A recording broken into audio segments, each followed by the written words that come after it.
So once we find out what we have, what risks and what assets we have, we're going to do the risk assignments. So a few things we can do with risk. We can do risk avoidance. All right. When we do risk avoidance, that involves identifying a risk and making the decision to no longer engage in the actions associated with that risk. So I know if I do this and there's this much risk, I might stop doing this, so now I have no risk. Why do something if I can't stop it? If there's no other way to deal with the risk, I'll just avoid it altogether. I know I have this system. It's constantly being under attack. I can't service my customers. It's under a DOS attack all the time. There's no controls I can put in place, so I'm just going to avoid. I'm going to unplug it.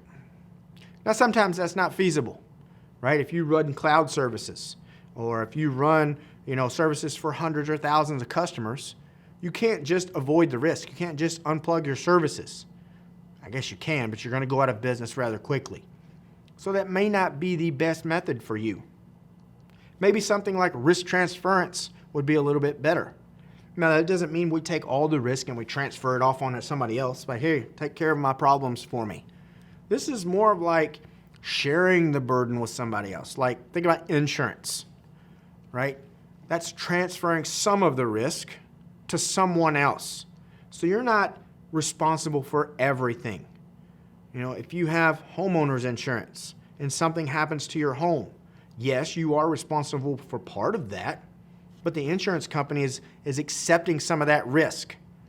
That's why some of the riskier things cost more money, because the likelihood of it happening is more than, say, something happening to your house. Life insurance, if you jump out of airplanes, or you're an astronaut, or things like that, things that carry high risks, you may have a harder time getting life insurance, or you're going to pay more for it because you do riskier things. The likelihood of something happening is a little bit more. So you'll transfer some of that risk off. You can mitigate the risk. We always take steps to reduce the risk. We're mitigating what's going on. So if you drive a car and the risk is high of you having a wreck, mitigating that risk, you could drive slower. All right, you could learn how to drive better. May take a different road. So you mitigating that risk. That could be kind of avoiding the risk if the road is the risk, right? But we're putting steps to reduce the risk. That's mitigation. We could do risk deterrence. Now, this one is not as popular, but this is knowing something about the threat, the enemy, and letting them know that if you do something to us, if you do something to my systems, we might do something right back. Not the best idea. Risk deterrence is usually like a banner. You log in, right? This belongs to certain individuals or certain corporations. Anything done to this could be constituted as an attack, and we may take legal action. So, we're not saying we're going to hack you back. It's just saying there could be legal repercussions. We could also just do risk acceptance. Like, fine, I got it, not a problem. We usually do this like if the cost of putting like a mitigation control in there, or any of the other ones we talked about, exceeds the value of harm that would occur if the risk actually happened, if it came to fruition. So we could just accept it. We'd be like, well, we have a server. It keeps getting attacked. Every time it goes down, it costs $1,000, and it goes down 4 times a year. So there's $4,000. But I can put a firewall in place and stop that 50% of the time, but the firewall costs $10,000. So is that investment going to be worth just accepting losing $10,000 every time, or $2,000 every time, excuse me? Probably not. Most people won't pay $10,000 to protect $2,000. So they'll just be like, all right, we'll just accept that risk. That's fine. It's not a problem. We know what's going to happen. But again, putting something in place is going to be more of a burden, costs more. It's not going to work. And so we'll just accept the risk. So when it comes to acceptance of the risk, who is going to be assigned this risk for risk assignment and risk acceptance?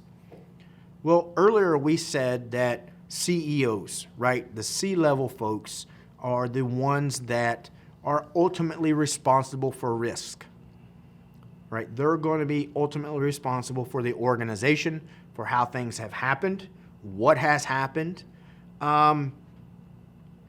But again, they get that information from you as the security professional. So not only does it affect them and affect the company, the organization, it's going to have a trickle-down effect.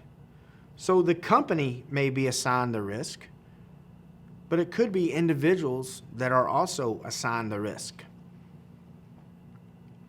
It depends on your organization. It depends on what type of organization you have.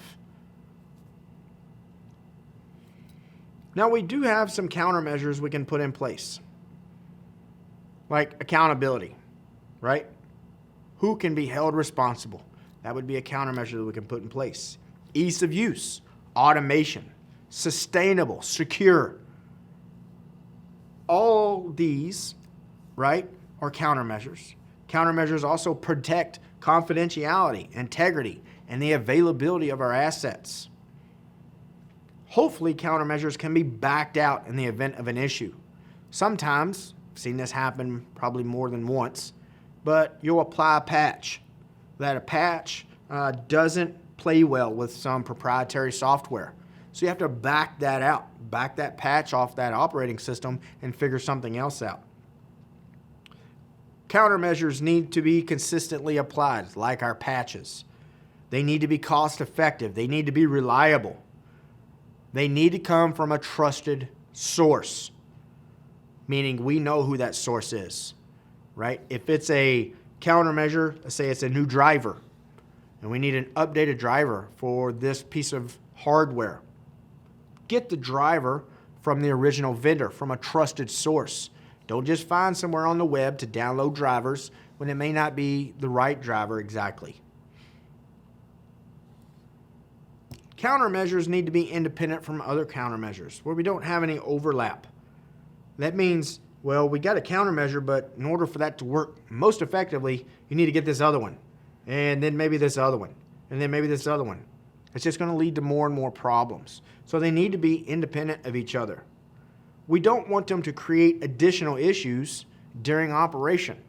Countermeasures are put in place to help us. We don't want them causing more issues, more problems, where we as professionals, IT professionals, have to go in and fix more problems. We're under enough pressure as it is. We don't want it to leave any residual data from its function.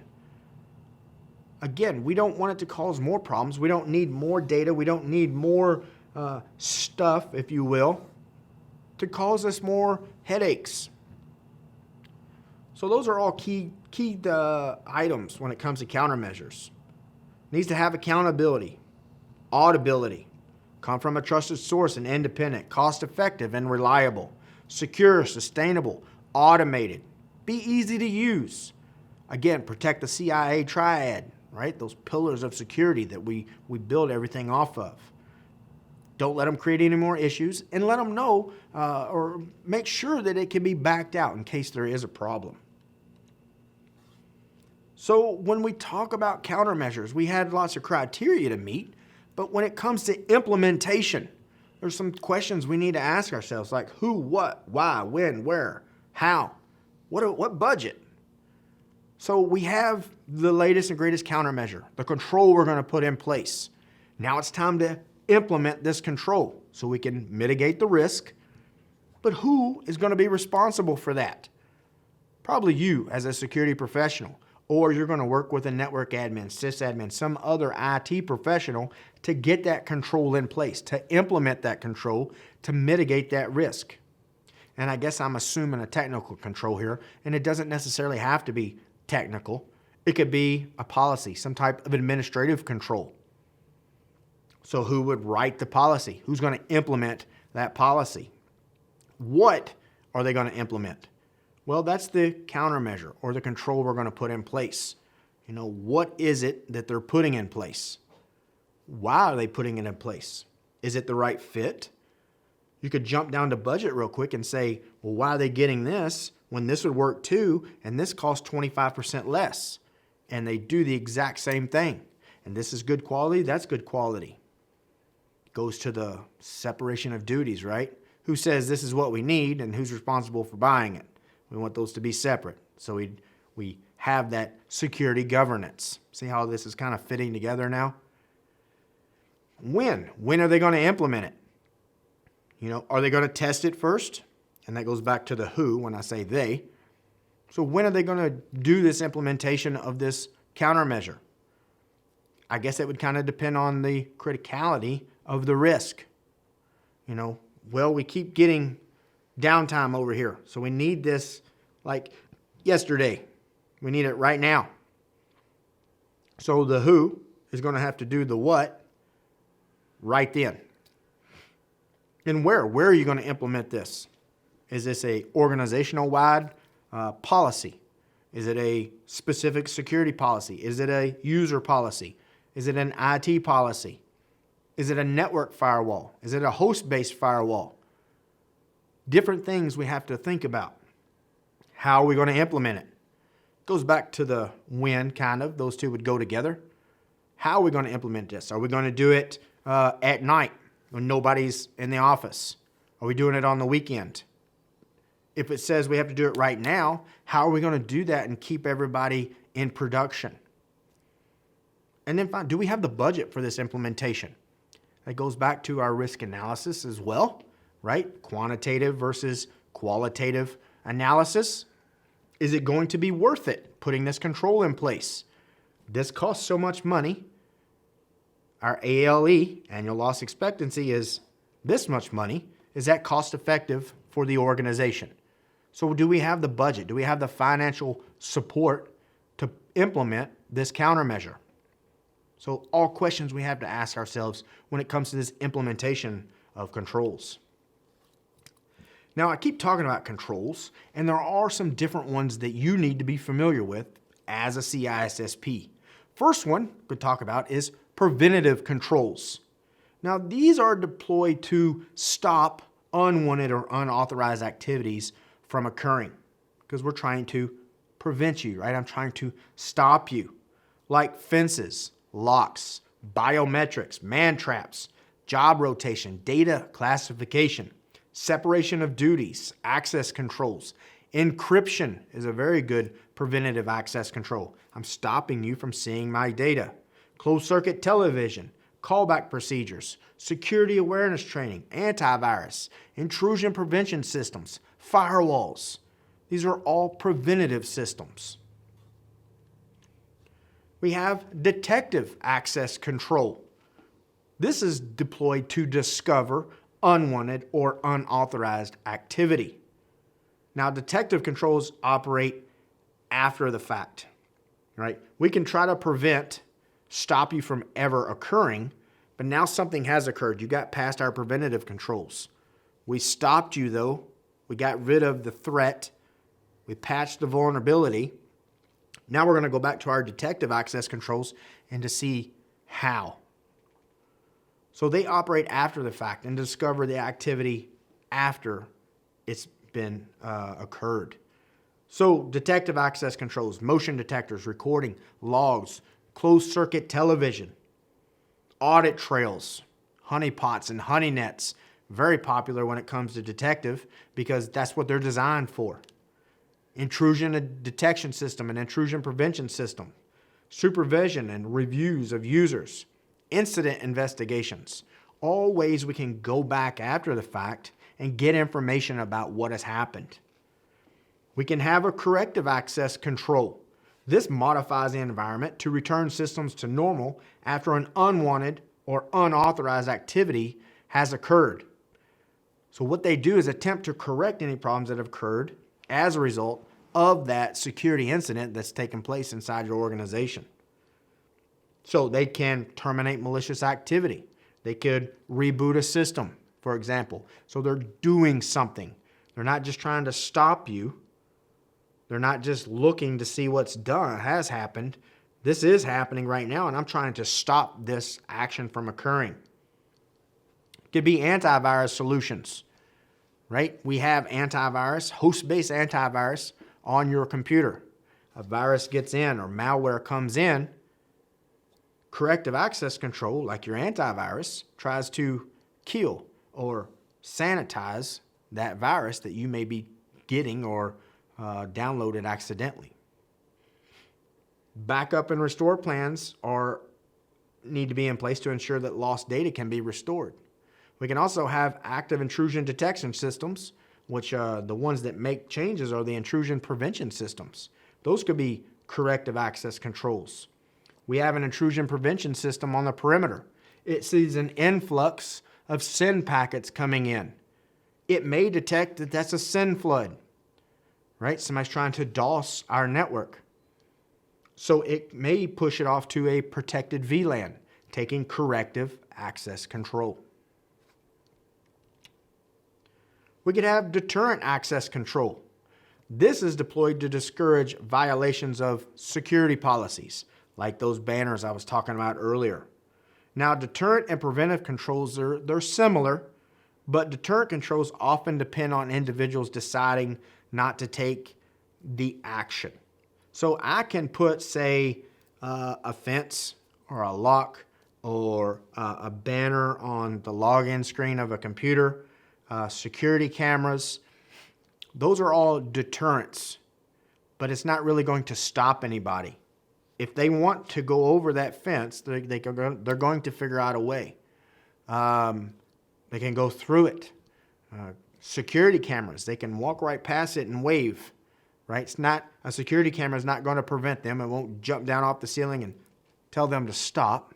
That's deterrence, not preventative care. Locks.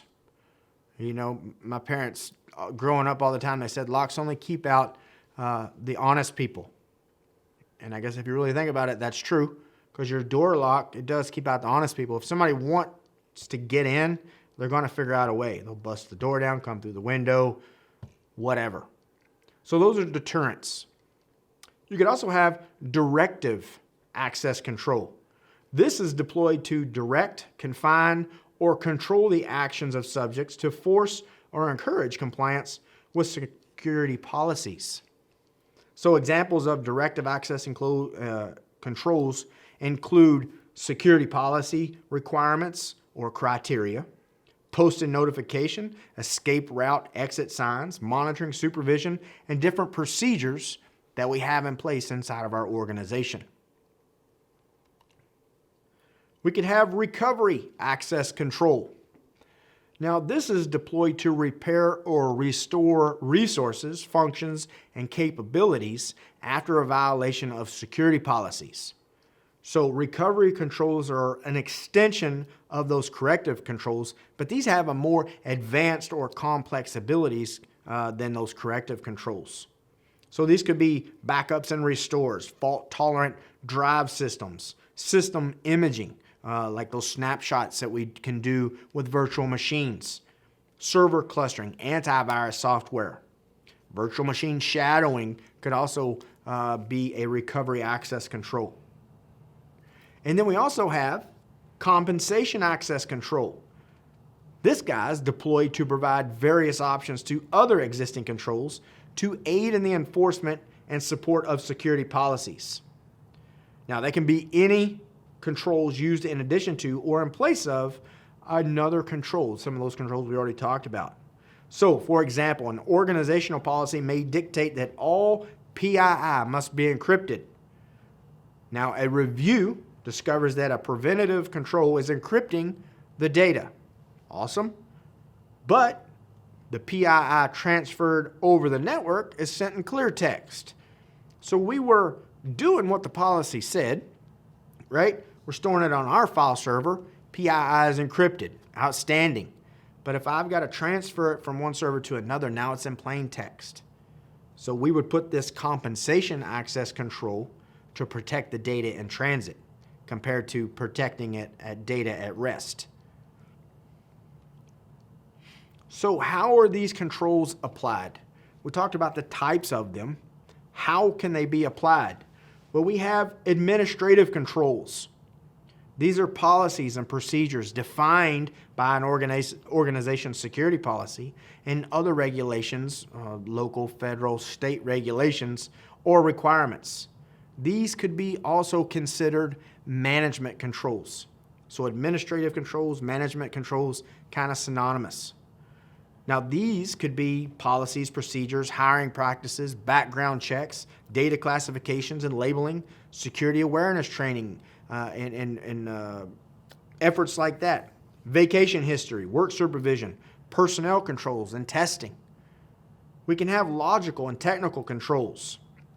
You may hear them called technical access controls. So these are the hardware and software mechanisms used to manage access and provide protection for resources and systems. So authentication methods could be a technical control. Firewalls, protocols, routers, IDSs, IPSs. A lot of these things I've mentioned already. So those are all logical, or you're probably going to hear them called technical controls. We also have physical controls, items you can physically touch. Now, these are physical mechanisms deployed to prevent, monitor, or detect direct contacts with systems or areas within a facility. And we've talked about some of these already, being some of those preventative measures or deterrent measures.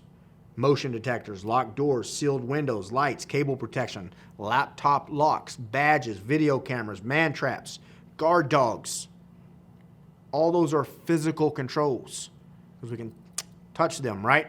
Not necessarily technical, where they're laying on the IT side of it, if you want to look at it that way, like the firewalls and IDSs. I know we can touch those, but these are items that prevent, monitor, or detect direct contacts with systems and areas within the facility. Then we have something called control assessment.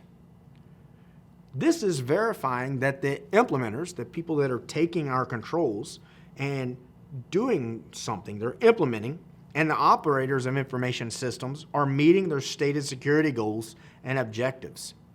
Are we doing what we said we were going to do?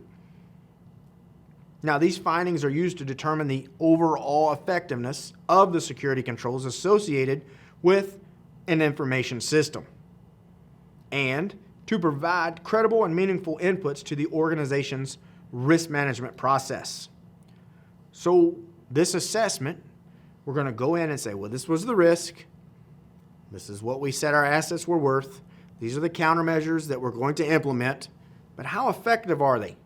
We're going to look at these controls and see and assess how well things are going. So we're going to determine the overall effectiveness. So how can we measure if those controls are actually working? How do we know those controls are working?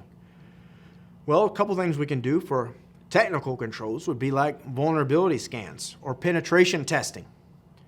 We know a vulnerability scan is when we scan the network and we're looking for weaknesses. We're looking for ways to get in that network.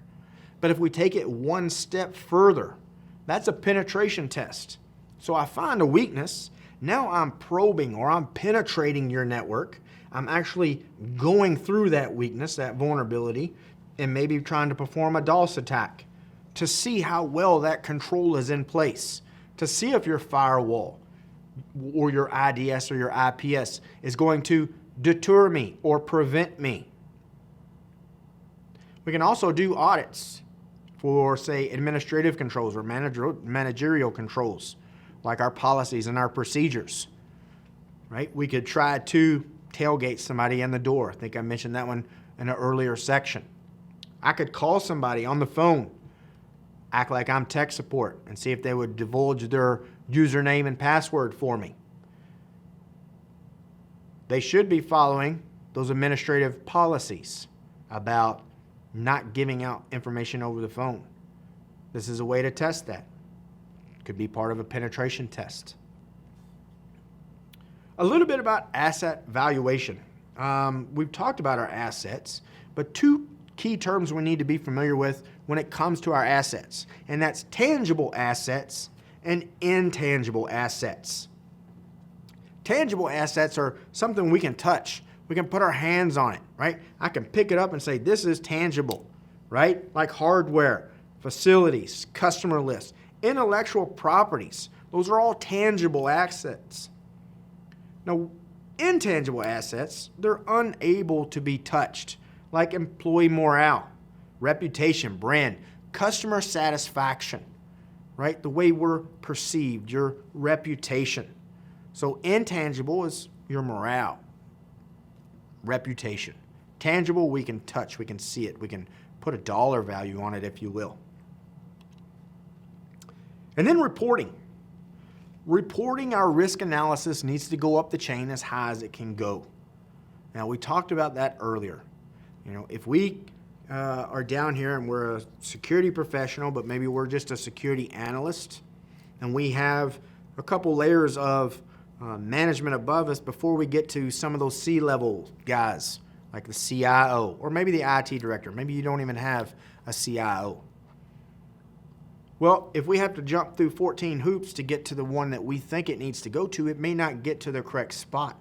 So we need to make sure that we express this risk analysis the best we can, and that they are expecting this. Because remember, ultimately, they're going to be responsible for the risk in the company. They need to make sure they get all the information they can to make informed and reliable decisions.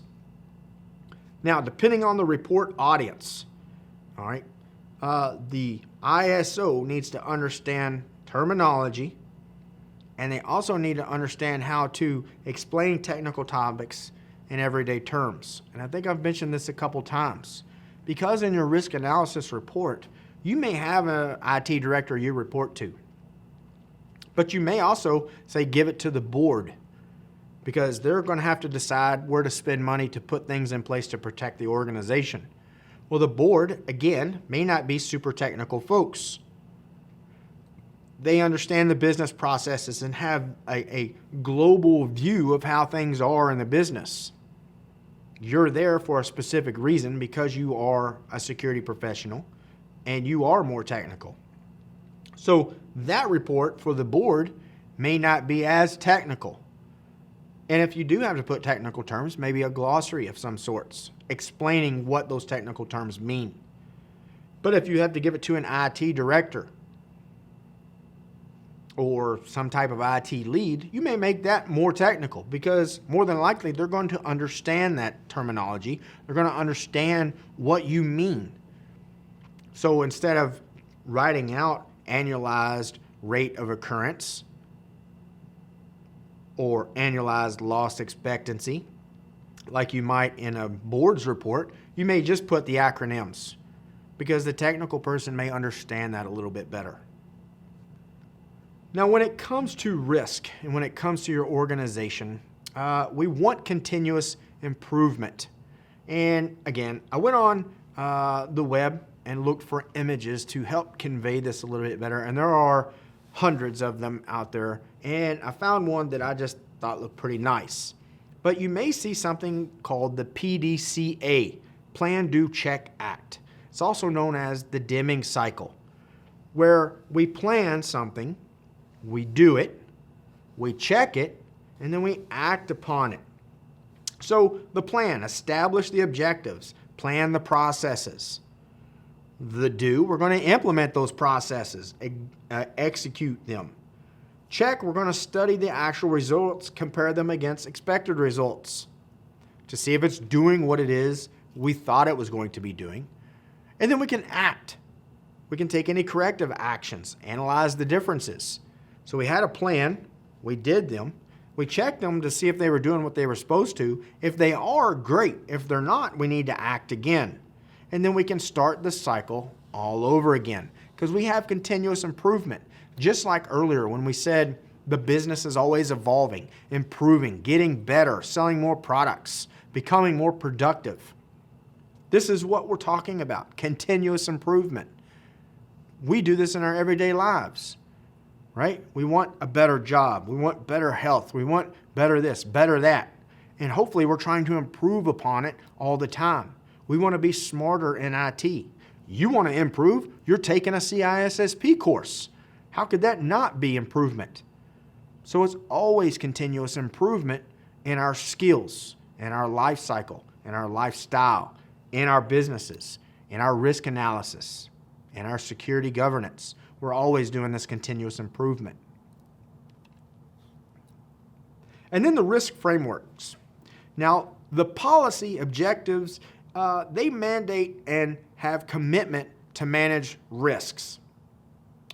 So that's kind of what a framework does. It's the way things are done, right? And there are literally dozens of these out there. We talked about frameworks a little bit earlier and finding one that fits your organization.